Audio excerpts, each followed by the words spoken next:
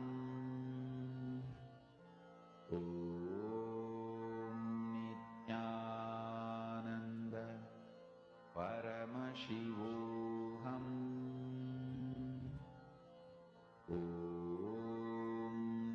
Nithyananda Paramashivoham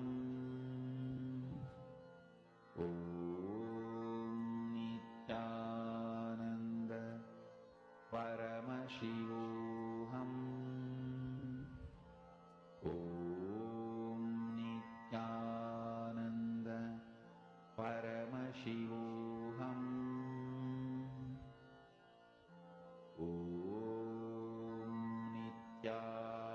Nithyananda Paramashivoham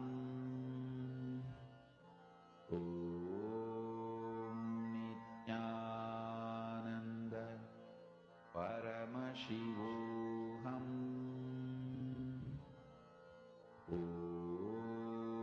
Nithyananda Paramashivoham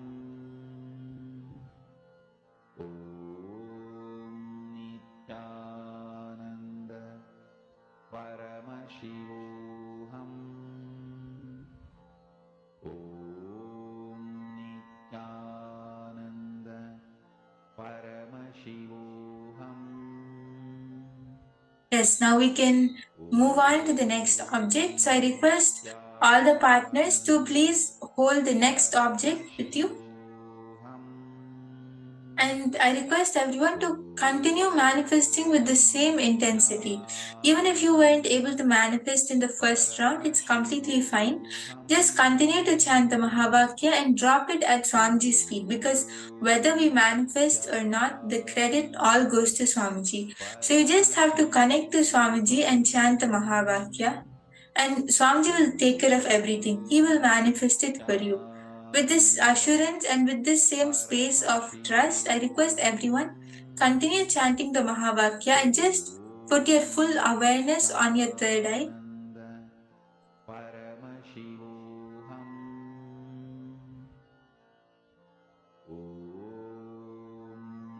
Nithyananda Paramashivoham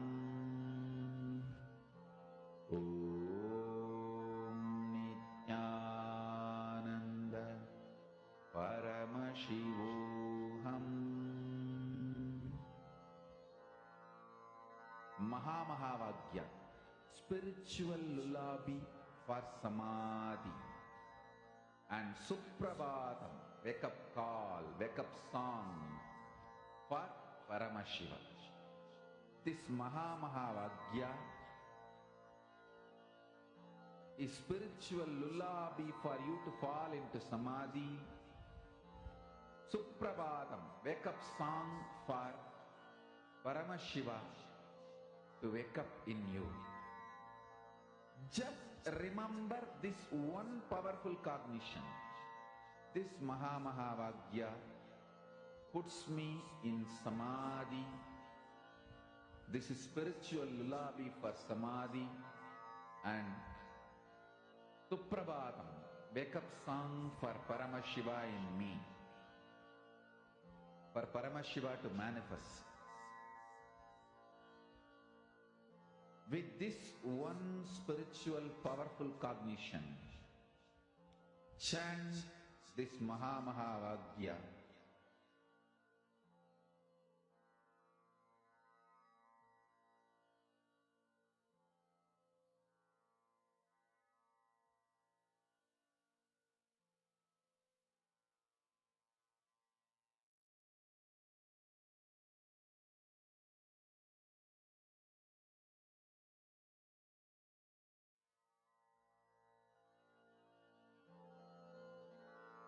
Mahamahavagyā, spiritual lullaby for Samadhi.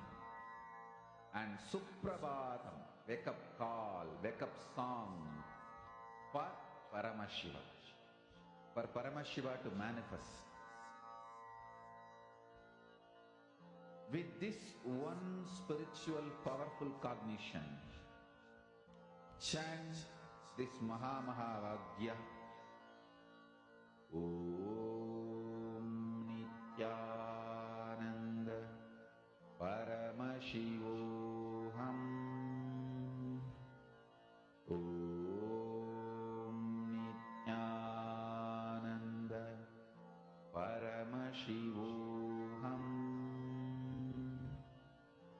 Om Nithyananda Paramashivoham. Om Nithyananda Paramashivoham. Om Nithyananda Paramashivoham. Om Nithyananda Paramashivoham.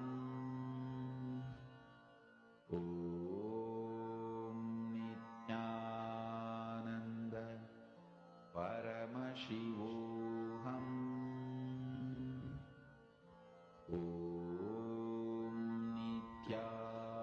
Yes, Maharilin, if you're unable to find any partner in the Zoom room, you can even connect to any of your friends or family members for this power manifestation. You can ask them to hold an object for you and you can manifest with any of your friends if you're unable to find a partner in the Zoom room.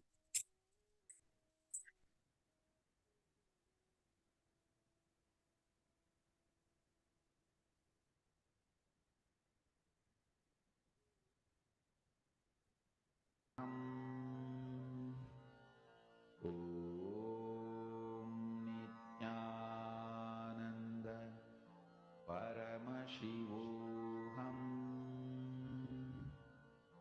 Om Nithyananda Paramashivoham. Om Nithyananda Paramashivoham. Om Nithyananda Paramashivoham. Om Nithyananda Paramashivoham. And I also request everyone else who has not partnered up yet or who has not started the manifestation yet to please come and participate and manifest, because this is actually a very powerful manifestation round which we are having. You'll see that just because of the space of completion which is there, the collective completion which is there, you'll easily be able to manifest. and you just have to surrender at Swamiji's feet. I would actually like to share my own experience of this particular manifestation.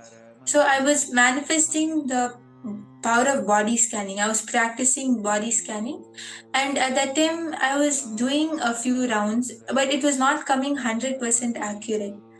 Then the person who I was manifesting with, she told me that it's okay, now you stop the manifestation and you just sit and find out what is it which is stopping you from manifesting. Just sit with yourself and just do completion. Have that space of completion with yourself. Just sit in the space of completion with yourself. Talk to yourself and feel your inner being. And I just did that. I just did the completion. For just 5 minutes, I sat. And the next round, right after that completion, immediately she came and I manifested again with her. And I didn't sit and intensely hold my, clench my fist, chant the Mahavakya and all of that. I just connected to Swamiji and told that Swamiji, please show me the answer. Reveal to me what is the issue this person is facing.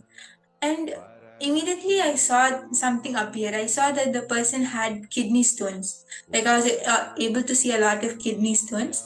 So I just told it, I just told it normally, like Swamiji showed me, and I told that I'm able to see this person has kidney stones, and it was 100% accurate. So you'll see that when you just, now you have done this completion, now you have completed with yourself, you sat with yourself. So you'll see that when you just decide to sit for the manifestation and when you just connect to Swamiji, you will see the answer just appear. The first thing which appears is what your third eye shows. So you'll clearly be able to see the answer appear in your third eye, and that is the manifestation. So it is very simple and very easy for us. So I request everyone who is not participating completely to also come. You'll see a breakthrough will happen for you. You will feel a shift in the manifestation. And if anyone feels that you have an obstacle which is blocking you, or you have doubts for the power manifestation, you can even post that on the chat.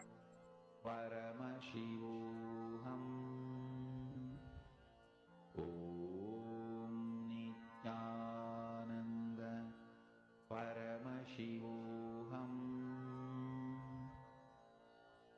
Om Nithyananda Paramashivoham Om Nithyananda Paramashivoham. Yes, so now we are going to be moving on to the next session. And also, one more thing which I would like to tell is power manifestation is not something which we can do only during this session. But whenever you have time, you can manifest it throughout your routine, throughout your day. Whenever you have time with everything you do, you can just make power manifestation as a part of your lifestyle. Swamiji tells us that power manifestation is a lifestyle. And you'll see that when you start practicing that, then power manifestation will become something so simple that you just have to connect to Swamiji and the power will manifest. And now we are going to be moving on to the next session where we would be learning from Swamiji about the 58 Akshara Matrikas. What are they and the initiation into them.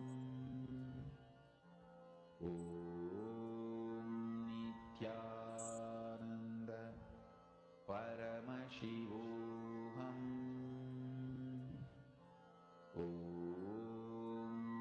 Nithyananda Paramashivoham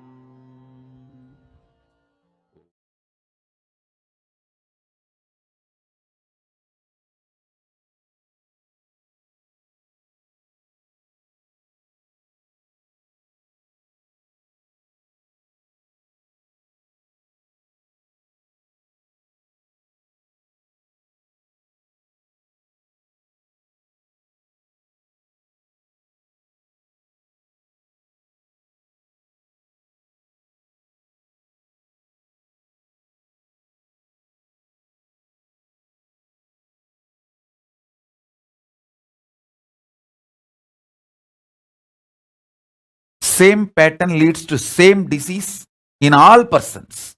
It's a very standard. I can give you like a diagnosis method itself.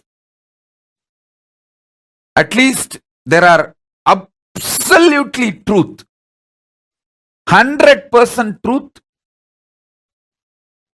no exemption. That kind of a clear description, the Hindu Materia Medica and the Hindu diagnosis method describes at least 400 pattern, 400 diseases. Very 100% sure this pattern leads to this disease in all persons, all 100% of the human beings. It doesn't change like that. There are 400 descriptions in Hindu diagnosis method. The original book is in Sanskrit and I have Tamil and English, both translations.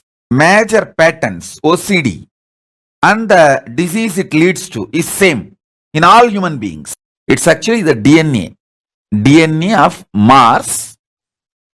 It's called, in English I don't know the word, in Tamil we call it Pavaram. Pavaram, in English coral, I think English it's called coral. The pure coral, CORAL. It is a DNA of Mangala Graha. The Mangala is called Mars in English. In Sanskrit we call him Mangala. And Angaraga, he is so big, he converts everything into Mangala, auspiciousness. He makes everything into auspicious. So during specific initiations, actually I am going to initiate all of you into this Mangalatva, auspicious now, auspicious energy, auspiciousness. That's why I am wearing the coral, Mangala. I am going to give you the 54 Matrukakshara initiation, bringing the Paramashiva's DNA through the planets and 54 sounds. Actually 56. 54 is known to human beings. Only for Devatas, the other two is known. So 56 sounds. We call it Matruka, Akshara Matruka. Going to use the 54 sound energy. I can say that 56, 2, which is known to Devatas also, is going to be used. 56 sound energy and auspiciousness, life positivity. You will all feel intensely, romantically and sexually active and alive now, because all auspiciousness, body experiences as romance and intense sexual energy. The whole body will feel that intense auspiciousness with this initiation. Whole life will feel very romantic and pleasant, and that bliss body, your bliss body will start manifesting. Many of you, when you are about to get the result of your hard work, you just break the whole thing. You know that 99% of the work is done. Within next 2 days or 3 days, the 100% is going to be done. It's like you are going to sign the deal. It may be buying a house or marriage or some relationship or some business success or some relationship with your team, or even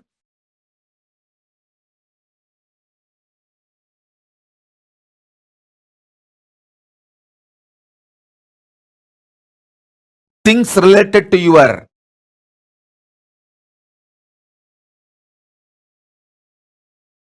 family or team or teamily, sometimes even your relationship with me, you know you are in the last leg and you purposely break it. In Tamil we have a proverb, வெண்ண திரண்டு வரும்போது தாழியை உடைக்கிறது. Means you churn the butter. You know the butter has come. Before you collect that butter, you break the pot. You knowingly do it. Many times you know. It is about to happen, but you break. How many of you understand you have that pattern? It's like a compulsive behavior. When your Muladhara, root center, tastes Paramashiva, you feel in your muscle memory orgasm, in your biomemory extreme romance, in your bioenergy high Kundalini Shakti. There are 56 primordial Moola Shabda. Moola Shabda means primordial sound, which is the foundation of Panini and the whole Sanskrit grammar. Listen. Mangala, life positivity, always enters into you as a romance and cosmic orgasm, as a sex energy. That's why I am wearing the pearl, DNA of moon, Chandra, and coral, DNA of Mangala, Mars.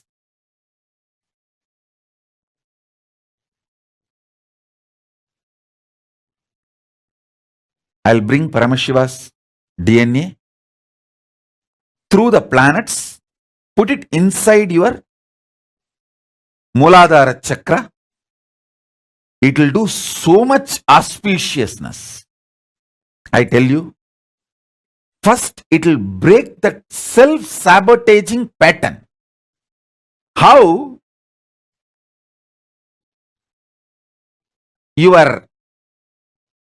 The compulsive behavior of breaking your own life when things are exactly on 99th%. You will do everything. The 100%, that last is going to happen. Tomorrow you are going to sign and today you will break it. Knowingly. That self-sabotaging pattern gets removed when Mangala, the Mars energy, manifests in you. Mars energy manifests in you when Paramashiva's DNA is put in your root chakra, Muladhara chakra. Which planet does self-sabotaging? Rahu does it. Rahu is the reason for that. If you worship Rahu, you will bless and you will tell, okay, I will not do that for you. You enjoy Guru and Shukra.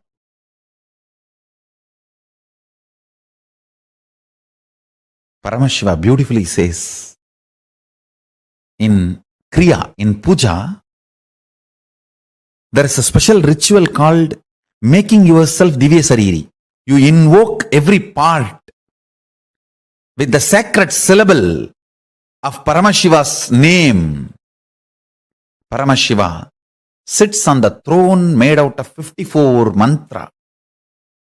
Not 52, 54. 52 akshara, one spelled but doesn't have a script. Another one can neither be spelled nor written. So totally 54 akshara.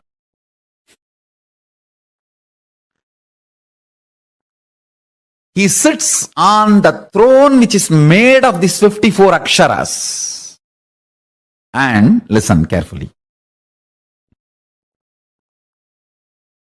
When you invoke those aksharas in the various parts of your body, with the declaration, this part of the body, let it manifest Paramashiva and his glory, his state, space, powers and being and powerful cognitions. That part becomes Divya Sarira. If you do not feel pain during the multiple compound fracture, be guaranteed your body will not stink or rot or degrade when you leave the body. It will only be Jiva Samadhi. There will not be ordinary death.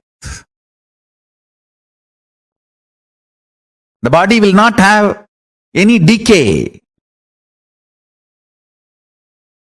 Yoga Sarira doesn't decay. You become Divya Sarira.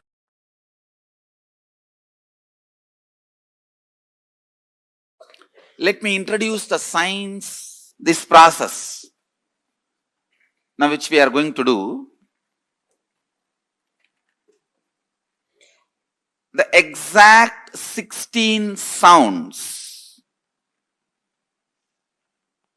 which awakens these same lines into your brain, in your cognition,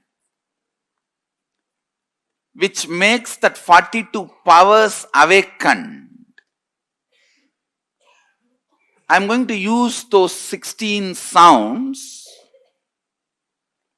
and literally program your biomemory and muscle memory with those 16 sounds.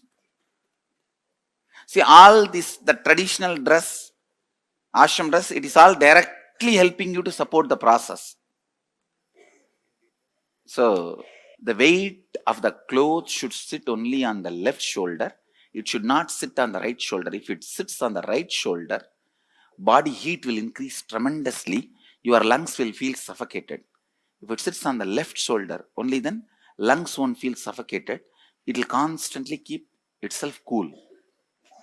And especially that Vaishnavite structure of worshipping and all that is completely, see, Vishnu, because he's in the Milky Ocean and everything related to Vishnu will be cool.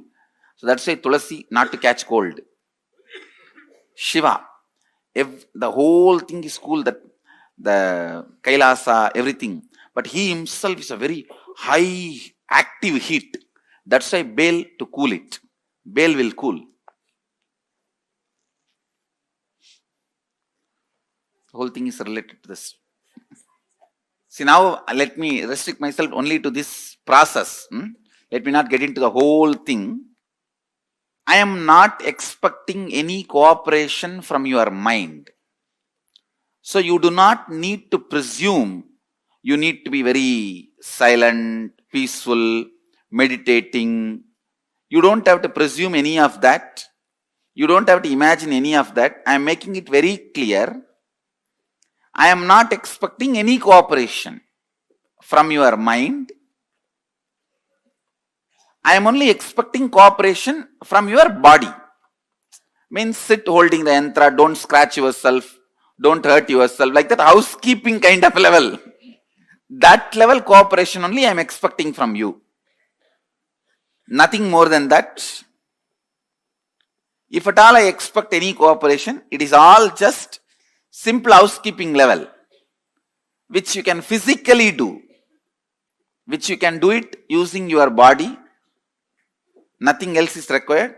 So you do not have to have any stress. I free you from all psychological demand. No psychological demand. And just be free. You are going to be spending some time sitting, like when you spend time rarely seeing the sunset